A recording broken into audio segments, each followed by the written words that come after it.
Hello everyone out there in YouTube land. I'm the Scent Maven. Welcome back to my channel, Shopping in Scents. Now we're going to do a deep cleansing breath, and then we're going to get into a video that's not about shopping or scents, but it was kind of spurred. It was spurred on by some scents. So we'll talk about that. And you know what? On my channel, besides shopping and scents, I talk about whatever I feel like talking about at any particular moment. So we're going to take a deep cleansing breath. So we're going to breathe in for 4, we're going to hold for 4, and then we're going to exhale for 6. So deep cleansing breath. Okay, everybody with me, breathe in for 4. And then I'm going to do 4. I'm going to count and then hold and then 4 and then exhale. Okay, in for 4.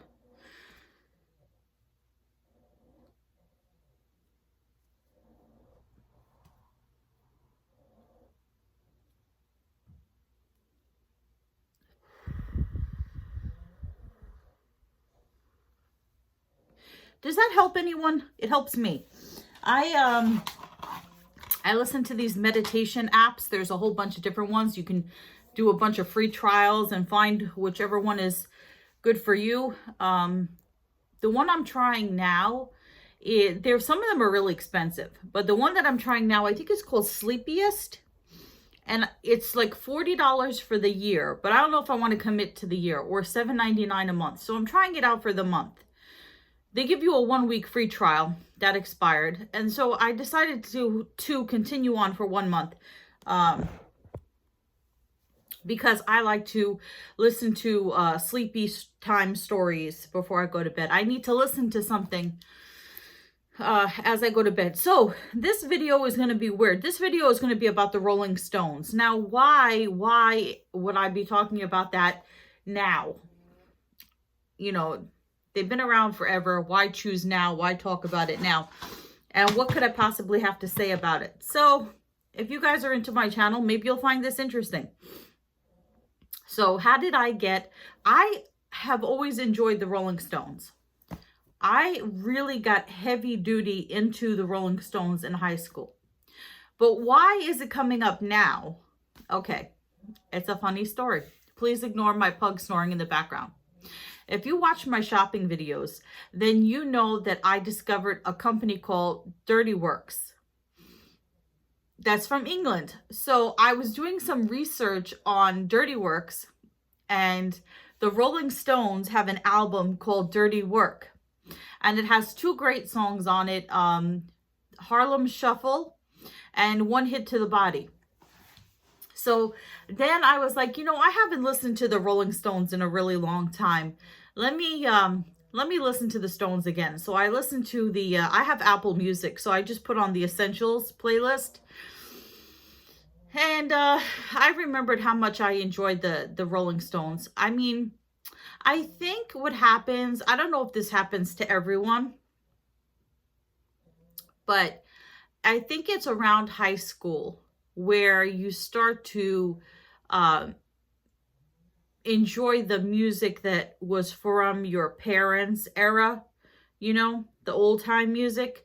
So when I was in high school, that's when I discovered the Doors, the Beatles, the Rolling Stones, Neil Diamond, Simon and Garfunkel, all these great musicians. My parents weren't really Rolling Stones fans. They were more Elvis and Neil Diamond and Rod Stewart fans. And they were my father was heavy into folk music. So I just got into it on my own. It was around that time that Oliver Stone made a movie on the Doors, starring Val Kilmer as Jim Morrison. And then there was a documentary on the Rolling Stones called 25 Times 5, because there were 5 members of the Rolling Stones, and I guess they had been together 25 years at that time. So I'm going to link down in the description box below. You can watch the documentary online on YouTube as of now. It's called 25 Times 5, The Continuing Adventures of the Rolling Stones. So that, if you watch that, that will give you a really good picture of the Stones. Rolling Stones are definitely different than the Beatles. I would say I'm a Beatles fan. I'm not really an Elvis fan. But anyway, this video was about the Rolling Stones. Okay. So when I was in high school, I got really big into the Rolling Stones because I watched that documentary 25 times 5 and I fell in love with their music. Now, if you ask me what my favorite Rolling Stones song was in high school, it would be Painted Black. So if I was a goth, not if I was a goth in high school, and the Rolling Stones really spoke to me with Painted Black. I really identified with the lyrics. It's a very gothic song, I think. I'm not gonna sing, but it's just about this guy who is like, he's depressed, I guess you would say. I'm not, none of this is set in stone. This is just my opinion of what the song is about. So he's like, I see a red door and I want to paint it black. I see a line of cars and they're all painted black. And so he's like, I want to black out the sun. I want everything to be black. I want everything, painted black. So I really, really got into that song. Now, if you ask me what my favorite Rolling Stones song is now, it would have to be Get Off My Cloud. And yeah, Get Off My Cloud, because two's a crowd on my cloud, baby. No, I really love Get Off My Cloud. It's a really upbeat, really great song. The thing about that song, though, is, and a lot of the Rolling Stones songs, sometimes the lyrics really don't make any sense. I mean, they make sense, but they really don't make sense. So if I'm recalling correctly, the first verse makes really no sense. He's like, I live on the 99th floor on the corner of my block. And then he goes, in flies a guy who's all dressed up like a Union Jack, which is the British flag. And he says, I've won 5 pounds if I've got his kind of detergent pack. So it's like, what? Like, it makes sense. Like, as a sentence, it makes sense. But it's like, why? Why would you sing that? I'm get off my cloud. And I'm living on the 99th floor of my block or whatever. And then I've won a contest. If I have this guy's brand of detergent, I've won 5 pounds, which is whatever it is in England. So all the British folk that watch my channel, please correct me. But then there are other songs. There are other songs that have really great, there are so many great Rolling Stones songs. There's too many to mention. So many great ones. But like, I think one of the ones that has the best lyrics is Mother's Little Helper. And not like The Simpsons, not like Santa's Little Helper. Mother's Little Helper, about like a housewife that turns to pills because of her slave driving husband. And, it's a really, really great song. And if I had to say some of my other ones, 19th Nervous Breakdown, Under My Thumb, Ruby Tuesday, Shattered. That's another song where the lyrics kind of go weird. Jumpin' Jack Flash, Start Me Up. There's an endless, Let's Spend the Night Together, Sympathy for the Devil. There's so many ones. I don't like Give Me Shelter that much. It's okay. But yeah, there's so many great songs. And if you watch 25 times 5, they show how the Rolling Stones changed their lyrics for the Ed Sullivan Show. And if you've not watched the documentary and you just watched their performance, you probably wouldn't get this, because I wouldn't have gotten it. They made them, instead of, the lyrics are Let's Spend the Night Together. But I guess that was too vulgar for that time on the Ed Sullivan Show. So they made them change it to Let's Spend Some Time Together. And so when Mick Jagger gets to that line, he makes faces at the camera. He's like, you know, let's spend some time together. You know, like he makes this face, this Mick Jagger face, like he rolls his eyes every time he has to botch the lyric, and he kind of, well, anyway. So the Rolling Stones are still together, and amazingly, it's not the original lineup. So I'm not going to go through all the changes, but the first Rolling Stone that we lost was Brian Jones, and he got hooked on alcohol or drugs or whatever, but he ended up drowning in a pool, swimming pool. And then he was replaced. Was he replaced? No. I don't think, I forget who replaced him. All I remember is that it was Mick Jagger, Keith Richards, Bill Wyman, and Charlie Watts. And then Bill Wyman, he left maybe in the late 80s, early 90s, I want to say, and he was replaced by Ron Wood. Ron Wood kind of looks like the brunette version of Rod Stewart. So why am I bringing this up? Oh, okay. So yeah, I really got heavy into the Rolling Stones, and I was able to go and see them in concert. They still tour, I think. But at the time, when I was, like I said, I was in my early years of high school, I went to see them during the Voodoo Lounge tour. That was the album that was out at that time, Voodoo Lounge. And they played a concert at Giant Stadium. And it was sponsored by Budweiser. So you have to imagine, like, I must have been about 15, maybe? I don't even remember. Around that age, maybe younger. And so I couldn't go to the concert by myself. So my dad, who I did not get along with, took me to see the Rolling Stones. And he was not a Rolling Stones fan. He was an Elvis fan. He liked folk music. He liked Gordon Lightfoot, who's a Canadian singer, I believe. He liked Simon and Garfunkel. He liked Crystal Gale. All these folk singers. I was going to say the Carpenters, but no. Yeah, so he was not, I mean, he didn't hate the Rolling Stones. Obviously, it was music from his era, so he grudgingly took me to see the Rolling Stones.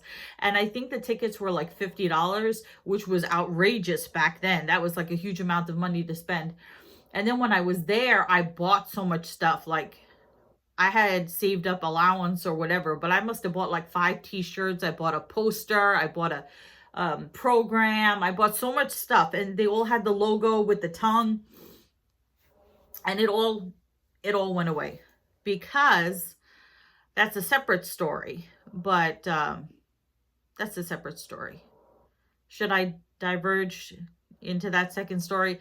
So my father and I we didn't get along. We never got along. And it was one of those things where he was always saying, you know, if you don't like it, you know, it's my house, it's my rules. If you don't like it, get out. So what I did was I got out. I moved out when I was 18. I moved out, and I was like, okay, I'm moving out. I'm not dealing with you anymore. I'm moving out. But I couldn't get all of my stuff out in one shot. I had to come back and get stuff. So he told me, he's like, if you're going to leave, you better take all your stuff with you, because anything that you leave here is going in the garbage. And I didn't really think that he would throw my stuff in the garbage, but he did. So the Rolling Stones stuff, my program from the Billy Joel River of Dreams concert, my Phil Collins, I forget what album it was, all of it went in the garbage. He threw it all in the garbage. So I lost a lot of my stuff then. Anyway, so Giant Stadium, it rained, and we were lucky. I mean, we weren't on the floor, we weren't on the field, we were not in the first set of rows, but in the second set, which was really good because the next tier of seats covered our tier of seats. So we were in the first row that was covered by the upper tier, and so we didn't get rained on. So that was good. It was an amazing concert. But you have to understand though that I mean, for me, it was an amazing experience because I had not gone to a lot of concerts before that. And if I remember correctly, I was dressed poorly for the type of crowd that was there. So it was a lot of middle-aged men, you know, beer drinking guys, like I said, sponsored by Budweiser. And I was this teenage girl, and I was wearing a skimpy black and white pinstripe dress. I was dressed like I was a go-go dancer, right? From the 60s, from the Rolling Stones era, right? It was a pinstripe, black and white pinstripe. You gotta imagine I was a lot younger and a lot thinner. A pinstriped black and white dress, short mini dress with thigh-high black and white stripe, thigh-high pantyhose, and like black Mary Janes. So a middle-aged man's fantasy. So it was a good thing. It was a good thing I was there with my father. And when they played Start It Up, if you guys know that song, it has this very, you know, unique chord in the beginning. Oh, the whole crowd went crazy. And it was an experience. It's like all the cheering and it was great. It was great. So the other thing that I will tell you while I was thinking about the Rolling Stones, and if you are a younger person and you've not listened to the Rolling Stones, I definitely say check out the Rolling Stones. Go to Apple. If you have Apple Music, go to the playlist, the Essentials, and just take a listen to some Stones music. You will not be disappointed. The other thing I want to bring up, which is kind of related but not related, is this movie. This is one of my favorite movies. It's from the 80s. It stars Whoopi Goldberg. It's called Jumpin' Jack Flash. It's I don't want to say it's based around the song Jumpin' Jack Flash, but it has a lot to do with the movie. And Jumpin' Jack Flash is one of the Rolling Stones hits. So the movie, now keep in mind, this is an 80s movie. It's a spy movie. So what happens is Whoopi Goldberg works in a bank and she works on a computer. She gets in trouble for chit-chatting with other people at other banks in other countries because she does file transfers, stock transfers, or whatever, not funds. She transfers funds from banks to banks. So she works on a computer. And she gets a message one day from somebody calling themselves Jumpin' Jack Flash. And it turns out that it's this guy who's a spy who's trapped in another country and whatever. But anyway, in order for her to talk to him, in order for her to gain his trust, she has to figure out his password. So, because she's only talking to him generally. And he says, this network is not secure. You need my code key. So he won't give her the code key. He wants to know if he can trust her. So he tells her, sing with me and find the key. So she gets the lyrics. No, first she's in her apartment and she's listening to Jumpin' Jack Flash on a cassette. And she's writing down the lyrics, trying to figure out what lyric is the word that's the code key. And she's sitting there and she's writing down the lyrics, and she never realized how bizarre the lyrics to Jumpin' Jack Flash are. And some of them she can't even understand. She's sitting there on the floor with reams of paper going, Mick, speak English. You know, because she's, you know, some of the lyrics are like, I was, what is it, drowned or ground with a spike right through my head or something. And then she's like, she couldn't figure out the lyrics. And she's like, I was raised by two lesbians. And then she's like, wait, two lesbians? What? And so she goes back. Anyway, so she has to find the lyrics. She has to find the key in the lyrics. And she does. I'm not going to tell you what it is, but she has to find the code key. And then after she finds it, then she's able to interact with this guy, and she ends up getting into this kind of relationship with him and trying to save him from, he's a spy and he's trapped in another country, and she's trying to get him untrapped. So yeah, it's a really good movie. It's a comedy, but it's really good. So yes, check out Jumpin' Jack Flash. This has got to be from like, what, 1988? What year is this from? 1986. 1986. So we're really going back. Okay. The other thing that I want to talk to you about is I was thinking about the Rolling Stones in the 80s. And they used to make fun of them because they tour, and I think they still tour. I think Charlie Watts is the oldest, even though Keith Richards looks the oldest. And in all the drugs that Keith Richards does, smoke cigarettes, drink, whatever, he's still alive and thriving, you know. But good for him, you know. I don't know if he's clean now or what. So they used to make fun of them. So I remember they came out with the Steel Wheels tour, and people were calling it the Steel Wheelchairs tour and making fun of them and all that. So yeah, anyway, okay. So there's a music video from the 80s. I don't know where they got the idea to do this video. It's completely like low budget. They filmed it on a lot somewhere, some warehouse and parking lot. And it seems like it was a complete afterthought. And it's such a, it's such a great music video. I'm going to link it below. You have to watch it. So it's it's a cover of the song Dancing in the Street. Who sings that? Is it Martha and the Vandellas? Is that who sings it? I have no idea.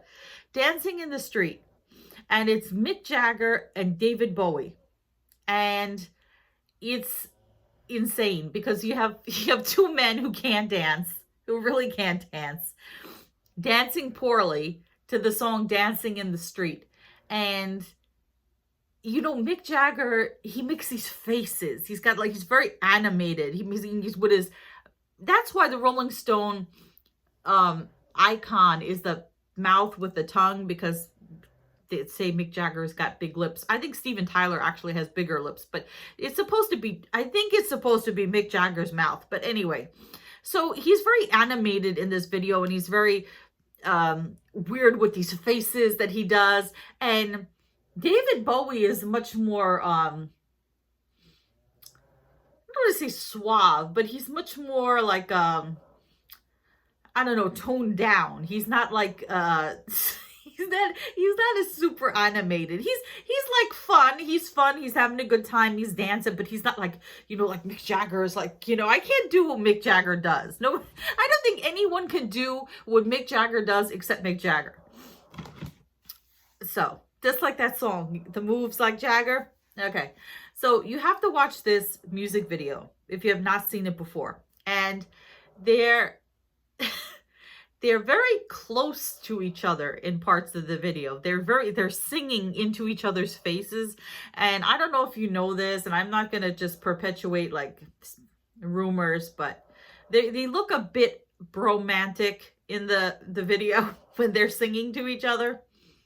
And there was a rumor back in the day that they may have had, you know, some intimacy. So I think, and I hate to, I don't know if this is true. I heard it somewhere. That Angela Bowie had written a book in which she either said straight out or hinted that David Bowie may have had relations with Mick Jagger. I don't know if that's true. I don't know. I mean, there are rumors about a lot of different singers. There's that rumor about Rod Stewart. Have you heard that one? I'm not even going to tell you about that one. So, if you're looking for some fun stuff to watch. I'm going to link the videos down below. Definitely check out 25 times 5, The Continuing Adventures of the Rolling Stones. Definitely check out Dancing in the Street, the music video with Mick Jagger and David Bowie. And what else? I think that's all I can say. There's a shirt that I want to get. Once I get it, I'll show it to you. It has a picture of the band on it. It's like it says the Rolling Stones tour 1960 something, and it has a picture of the band, because I want a Rolling Stone shirt. I used to have tons of Rolling Stone shirts, and they all have the damn tongue on it, right? So this one is a really interesting one because it looks like an old promo poster from a 60s tour. And I really like that one. So if I get a Stones t-shirt again, because I don't have any more because of what happened, it would not be one with the tongue on it. Because I've had enough of that tongue. Okay, so I'll tell you this other thing before I wrap it up. So when I got into the Rolling Stones in high school, I was an art major in high school, as much as you can be an art major in high school. So I took art classes and photography classes and painting classes, and I thought I was going to be this artist. Now, I couldn't really draw. I kind of could. I did a lot of tracing. I did a lot of practicing, but I wasn't really an artist. I didn't have the talent to be an artist. I was better as a photographer. It didn't really work out for me. But anyway, when I would do these assignments for my art classes, they would be, okay, this week we're going to try our hand at architecture. So I want you to draw a building, design a building. And I would always design it where that Rolling Stone tongue was always in the picture. They said, do a self-portrait. I did a self-portrait which looked nothing like me. I don't know where it is. I know I still have my portfolio case with all my bad drawings in it, but I don't know where it is. So the portrait of me, the background was all Rolling Stone tongues. So it was as if I was standing in front of wallpaper with the tongues. So I had this issue with, like, I was constantly drawing that Rolling Stone mouth and tongue in all my artwork and stuff because I was Rolling Stones obsessed. And actually, the Beatles, you know, it's funny. The Beatles, I don't think the Beatles have a symbol like that a logo. Yeah, so I was obsessed with that whole tongue thing. And you know, the scary thing is that now you can go in Kohl's. I've seen in Kohl's. I've seen in Hot Topic. You can go just about anywhere, in any store, even particularly stores that cater to young people. And they'll have bands like the Rolling Stones, and it all has the tongue on it. All the shirts have the tongue on it. And the other thing that's ironic, and you'll see it in Target and all these places, these youngsters, get off my lawn. These youngsters that are buying these t-shirts that have like AC/DC on it, Led Zeppelin, Pink Floyd, the Rolling Stones, all these bands, right, that they're buying, that just because of the look of the shirt, they probably have no idea what any of the music of any of those bands sounds like. And if they're gonna wear the shirt, they should educate themselves on the music of that particular artist. So, having said that, remember to comment, rate, subscribe, follow me on Instagram at Shopping and Sense, and I will see you all in a future video. Remember to check out the videos down below, okay? Goodbye, everyone out there in YouTube land.